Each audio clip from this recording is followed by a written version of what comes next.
कारेली ब्रांडू, तुम्हारा बड़का वो फुनसुक बांगड़ू जिसको बोलता था नहीं थ्री इडियट बना है, उसके पीछे पिक्चर थ्री इडियट, उसको इडियट बना दिया हमारा साहब। अरेस्ट हो गया, गिरफ्तार हो गया, वो भी एनएसए में। एनएसए मतलब समझता है? समझता है? तुम्हारा बाप समझता है एनएसए का मतलब? एनएसए मतलब वो फुनसुक बांगड़ू तुम्हारा का नाम है बांचुक, वो देश का सुरक्षा के लिए हानिकारक है बाबू, देश का लिए खतरा है, ऐसा वाला धारा लगाया उसके ऊपर। बड़का आ रहा था, देशभक्त बन रहा था, हमारा जवानों के लिए बहुत टेंट वेंट बना। मालूम है वो गलवान में जहाँ -डिग्री में जवान लोग ठिठुर ठिठुर के ड्यूटी करता है ना, वहाँ उन जवानों के लिए वो सौर ऊर्जा से बनने वाला इसे तंबू बना के दिया, ताकि जवान तंबू के अंदर बैठ के थोड़ा गर्माहट ले सके और सरकार का लाखों करोड़ों रुपया बच जाए। ऐसा करके दिमाग लगा के आविष्कार किया। और क्या बोलता है वो, ऐसा ठंड के समय में लोगों का पानी का समस्या था उधर, जहाँ पर पहाड़ होता है, बर्फ होता है, वहाँ पीने वीने पानी का समस्या होता है। उनके लिए बाबू ठंड में बर्फ को इकट्ठा करके पानी पीने का योग्य बना के उनको दिया। और वो बर्फ का जो बचा है ना, वो गर्मी आने के बाद वो बर्फ को किसानों का सिंचाई के लिए इस्तेमाल किया जा सकता था, उसका पानी इतना शुद्ध करके ऐसा ऐसा आविष्कार किया। और क्या बोलता है वो, जब 370 कश्मीर से हटा ना, तब बहुत ही साहब का बहुत तारीफ किया, बहुत तारीफ किया। वो पाकिस्तान में इनका कोई कॉन्फ्रेंस था, वहां भी जाके हमारे साहब मोदी जी का बड़का तारीफ किया। और जब चाइना वाला जब हमारा जमीन को, लद्दाख के पास का जमीन को जब कब्जा कर रहा था ना, तो ये बोल रहा था मोदी जी देखो कब्जा कर रहा, बचा लो जमीन को, कब्जा रहा है। चाइना वालों को थोड़ा लाल आंख दिखाओ, इसको थोड़ा हमारा जमीन छुड़ाओ, हमारा बच्चा लोग का भविष्य खराब है, कल को हमारा बच्चा लोग का भर्ती चाइना का फौजी में कर लेगा ये लोग, हमारा बच्चा लोग हमसे ही लड़ेगा का, ये भारत वाले से। ऐसा कर करके बड़का देशभक्ति का बात कर रहा था। का ये सब करने से का देशभक्त बन गया जी, जवानों के लिए तंबू बना दिया गरम वाला, तका देशभक्त बन गया जी।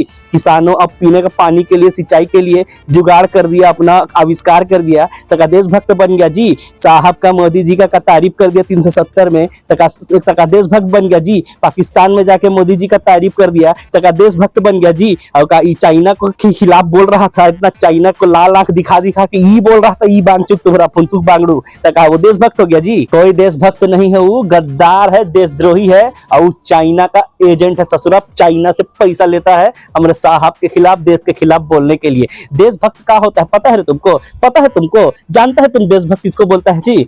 अभी बताता हूं हम, इसको देखो, ई है एक देशभक्त, ई है एक देशभक्त। चिल्ला चिल्ला के बोलता है लेकिन देशभक्त है बाबू, झूठ बोले कुछ बोले, देशभक्त है। ई का क्या पता है, पुलवामा में जब हमारे जवान लोग का वो हुआ ना, बम ब्लास्ट में हमारा जवान लोग का जब जान गया, शहीद हुआ, तो इसके व्हाट्सएप में का खुशी मना रहा था और का बोल रहा था, हम जीत गए, हम जीत गए, ऐसे करके देशभक्ति का सबूत दे रहा था बाबू, हम जीत गए, हम जीत गए। उधर जवान का लाश पड़ा है टुकड़ा टुकड़ा में, और ई व्हाट्सएप में सेलिब्रेट कर रहा था, हम जीत गए, हम जीत गए। ई होता है देशभक्ति। और क्या बोलते हैं, ऑपरेशन सिंदूर के समय में पूरा सरकार पाकिस्तान का चैनल वेनल, यूट्यूब चैनल सबको बैन कर दिया था, लेकिन ये अपने चैनल में पाकिस्तान के लोगों को पैसा दे के लाता था बाबू। और क्या बोलता था, हमारा देश को गाली बक, तब मैं तुमको चिल्लाऊंगा, क्या है, कहाँ है, मुझे जहर दो, ड्रग्स दो, ड्रग्स तो ऐसे करूंगा करके तुम पहले हमारे देश को गाली देना, ऐसे करके ये पैसा दे के पाकिस्तान का लोगों को अपना न्यूज में बुलाता था। इसको बोलता है बाबू देशभक्ति। ई है देशभक्त, खुला घूम रहा है ना, देशभक्त है बाबू। और देशभक्त देखना, और देशभक्त देखना, ई देखो उससे बड़का वाला मॉडल, ई देखो, इसके जैसा देशभक्त ना जीवन में देखने नहीं मिलेगा बाबू। 11 साल से हमारा देश का बड़का पद में है, पूरा देश का सुरक्षा इसके हाथ में है, कहा है गृह मंत्री है ना। और बांग्लादेश से आदमी आ जा रहा है, रोहिंग्या आ जा रहा है, और चिल्ला चिल्ला के ही बोलता है रोहिंग्या आ रहा है, रोहिंग्या आ रहा है। देखो हमारा देश का भक्ति छोड़ो, बांग्लादेश से आने वालों पर भी कितना दया रखता है ये आदमी। और क्या बोलता है, पहलगाम का जब वो हुआ था नहीं हमला, इसमें धर्म पूछा था जाति नहीं, वो वाला हमला जो हुआ था ना, तो वहाँ लाश बराबर उठाया नहीं था बाबू। और ये जब पहुंच गया हमला का जायजा लेने, लाश उठा नहीं है, लाश अपने परिवारजनों तक पहुंचा नहीं है, और ये इसके लिए रेड कारपेट बिछ गया बाबू, रेड कारपेट। ई होता है देशभक्ति, देश के लिए कर रहा है तब इतना सम्मान है, नहीं तो इस एनएसए में जाएगा नहीं, तुम्हें भांगचुक की तरह, का फुनसुक बांगड़ू की तरह बात करता है। और इससे बड़का वाला देशभक्त देख रहा है, इससे बड़का वाला देखना है का तुमको, अभी दिखाते हैं। ई है सबसे बड़का देशभक्त, इस देश का सबसे बड़का देशभक्त और इकलौता देशभक्त बाबू। इसके जैसा देशभक्त ना ऐसे कमंडल धर के, लालटेन धर के लालटेन नहीं, लालटेन नहीं, वो लालू जी का है लालटेन। कमंडल टार्च धर के भी अगर इसके जैसा देशभक्त ढूंढेगा ना तुमको नहीं मिलेगा, समझ रहा है। ये क्या किया पता है क्या किया? कुछ महीना पहले इसके रगों में इतना देशभक्ति था बाबू, गरम सिंदूर खौलता था, दौड़ता था और क्या बोलता था, गरम सिंदूर दौड़ रहा है ऐसे करके। और कुछ हफ्ता पहली चाइना गया, हाँ वही चाइना जो पाकिस्तान को बंदूक दिया, हथियार दिया और खुल के साथ दिया ऑपरेशन सिंदूर में। वहां जाके क्या कर रहा है, देखो क्या कर रहा था, ये क्या कर रहा था, कितना समझ आया कहाँ आया हमको नहीं पता, लेकिन ऐसे कर रहा था। हमारा इतना जवान गया, पहलगाम का बदला हो गया, बोलता ऐसे बदला का सेलिब्रेशन कर रहा था का। इसको बोलते हैं बाबू देशभक्ति। ई होता है देश के लिए खतरा का जी, है ऐसे ई होता है देशभक्ति, बात करता है ऐसे लोग देशभक्त हमारे यहाँ है ना। तो ऐसे देशद्रोही लोग जेल जाएगा, एनएसए में भांगचुक फांगचुक लोग, ये सब देशद्रोही। जब देशभक्त ऐसे टाइप का होगा ना देश में, तो देशद्रोही तो ऐसे ही होगा ना भैया। का विद्वान, का विज्ञान, का वैज्ञानिक, का नेता, का अभिनेता, सब बाबू सब एक के बाद एक लाइन में लग जाओ।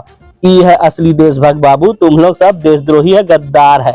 150 करोड़ का आबादी में 2-4 ये हो गया, और हम जैसा अंधभगत लोग जो हो गया, जो इनका समर्थन करता है, इनके देशभक्ति में हमारा देशभक्ति है।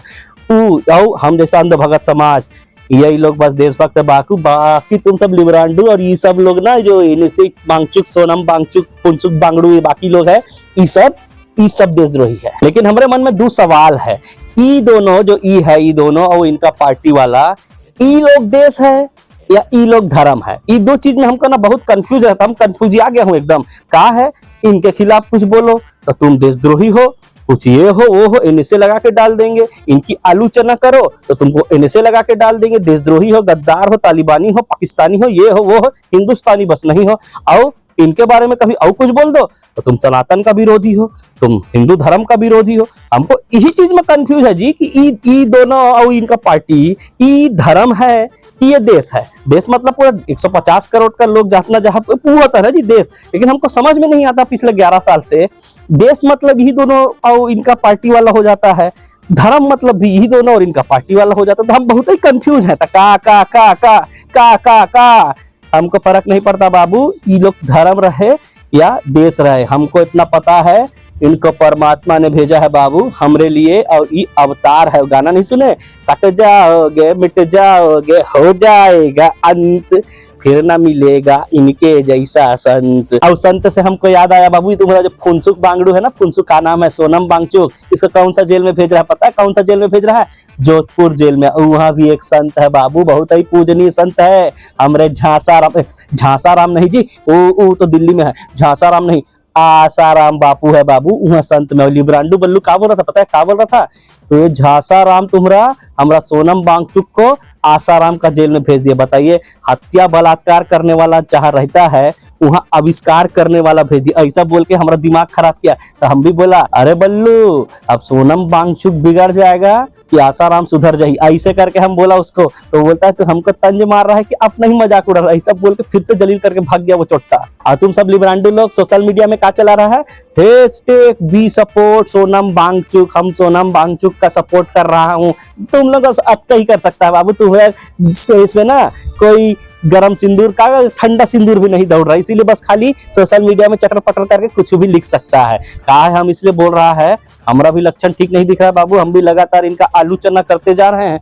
कभी हम भी हालांकि जेल जाने से हम नहीं डरते। कहा है जेल गए ना यूट्यूबर जाएंगे बाबू और नेता बन के वापिस आएंगे। कहा है देश के भविष्य के लिए भी अभी अच्छा ही होगा। कहा है ये लोग जितना लोगों को भेज रहा है ना, उनका किस्मत बदल जाता है आने के बाद, वो सब नेता बन जाता। कहा है आजादी के समय से ले लो, गुलामी के समय से नेहरू जी 9 साल रहा जेल में, आया प्रधानमंत्री बन गया, और जितना नेता है सब जेल गया, बड़का बड़का पोस्ट। तो हम भी अगर हमको भी हो, हम तो चाहता है ईडी हमारे घर आए। कुछ नहीं है भैया, इज्जत तो मिल जाएगा कि ईडी आया था हमारे घर, आए ना भाई ईडी। हमको भी है कोई हमला करे हम पे, अरे कुछ इंसान है ऐसे हमको लगे हमको कोई जेल भेजे, हम भी थोड़ा नेता वेता बन के निकले ना भैया। इसीलिए हम बोल रहा हूँ, उस समय सब अभी सपोर्ट कर रहा है बाबू, उस समय हमारा सपोर्ट करना। और अभी सपोर्ट जो कर सकते हो तो लाइक करो, शेयर करो, और क्या बोलता है हमको ज्वाइन भी कर सकते हो तो ज्वाइन करो, मात्र छोटा सा फीस है महीना का, और सुपर थैंक्स देकर भी हमको सपोर्ट कर सकते हो। लेकिन सपोर्ट करना हमको तुमसे उम्मीद ही नहीं है जी, लेकिन शेयर जरूर कर देना, ठीक है। जाइए, आज क्या बोले तुमको, हम खुद उदास हूँ बेचारा, कहीं ना कहीं हम भी उसका समर्थन करता था भाई, भगत है, लेकिन